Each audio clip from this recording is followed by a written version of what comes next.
Is there a lot of stories that Christians are taking literally? Noah's Ark that shouldn't be?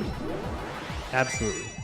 Some of those things are really what's causing me a personal problem, because as I'm trying to battle the science, I'm immediately being put into the Christian box.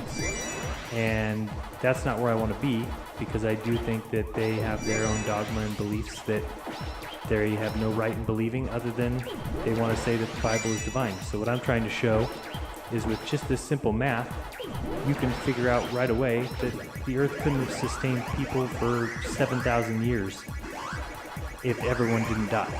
So then right away you can say, well, the Genesis story must be allegorical because it can't be telling the actual truth. That cannot be the point.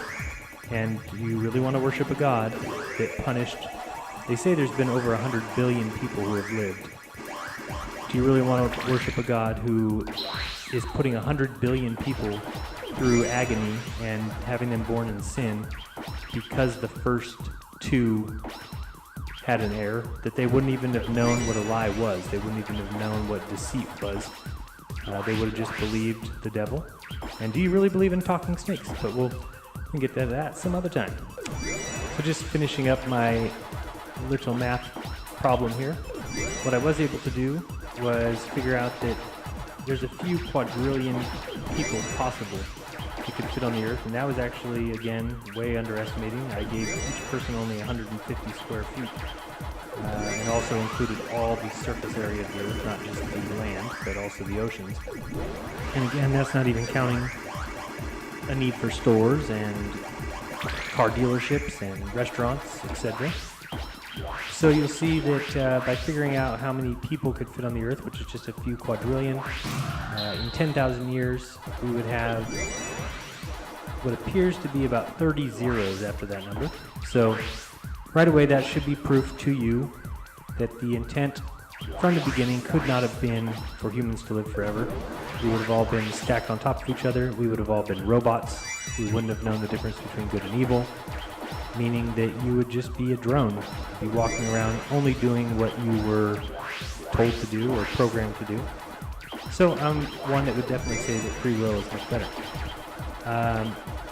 If you want to know, because I know some of you might also not believe in God, and I'll just real quick hit up why I do have a feeling that there is a greater intelligence behind this entire operation. Best way that we can look at that is if you think of let's take a look at a seed, like a seed to a tree. And if you were to take that seed and just really clear your mind and just allow yourself to really look deep into that seed, and if you started to kind of follow the path that seed will take in its life, it is what looks like a little tiny nothing in your hand. And with the addition of water and the sun, that tree will begin to grow. And it doesn't take time off, it just grows and can end up becoming like the great sequoias you may have seen, hundreds of feet tall. It can become hundreds of years old, thousands of years old, and it also reproduces after its own time. So it's also going to create for itself other seeds and be able to reproduce. When I look at that deeply, there's no way that I can say that that is accidental. There's no way that stardust and gravity and bosons and cosons all crashed together and created the perpetualness of everything that's on the earth. There is a greater rhyme or reason in my mind, and it was easy to see that starting with the Bible, seeing that the Bible to me is written by men.